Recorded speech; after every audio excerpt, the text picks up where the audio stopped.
اجازه فرمایید ببینیم آقای کربلایی هستن. آقای کربلایی، درود بر حضرت علی قربان. و آقای کربلایی چند هفته صدای شما رو نمیشنویم قربان. این گرفتاری ما بوده البته. سعادتی منه، چون خیرم دلم بسیار برای شما تنگ شده. امشب همین که اسم کیخسرو رو بردید حضرت علی، وقتی که کاووس ترس رو تفویض میکنه به کیخسرو، اگر اجازه بدید چند تا خط بخونم. بله. و یه پیامم بدم با اونایی که خیلی دنیا رو دوست دارن. این یک خط شعر فردوسی فکر کنم بس باشه برای تعلیم و تعلم. بخور هر چه داری فزونی بده، تو رنجیده‌ای بهر دشمن منه. بله باریکلا. بله بفرمایید. چو کاووس بر تخت زرین نشست،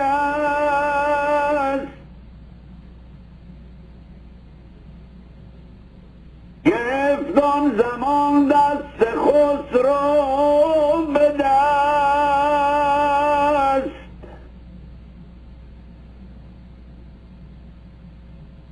بیاورد و بنشاند بر جای خویش، ز گنجور تاج کیان خواست پیش،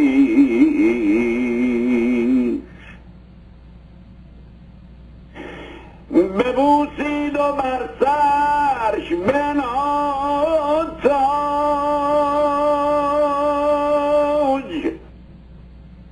به کرسی شد از مایه بر تخت عاج،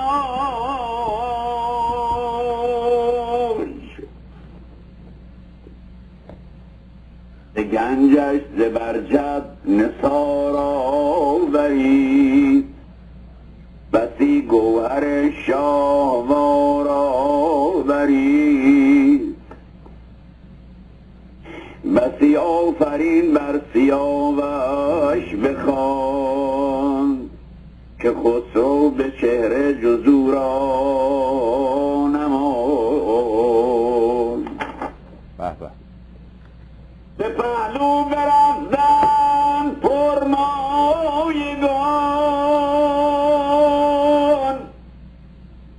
سپهبد سران و گران مایگان،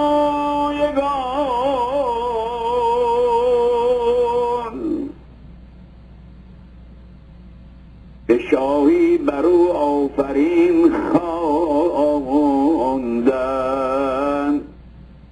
زر و گوهر برافشاندند. چنین است ساز و نهاد ز یک دست بستد به دیگر نها. با درود به جناب مشیری سامان عزیز، همه کارکنان محترم تلویزیون پارس، به ویژه اونایی که خوب دوست دارن جناب مشیری رو. من مخلص شما، خیلی ممنون آقای کربلایی عزیز. دوستم گرچه یه بیننده گفتش که زمان دست بوسی گذشته، ولی دست شما بوسیدن دارن. مخلص شما عزیزم، لطف میکنین آقای کربلایی، قربان شما. امروز آقای کربلایی با قوت تمام خوندن، پیداست که حالشون هم خوبه.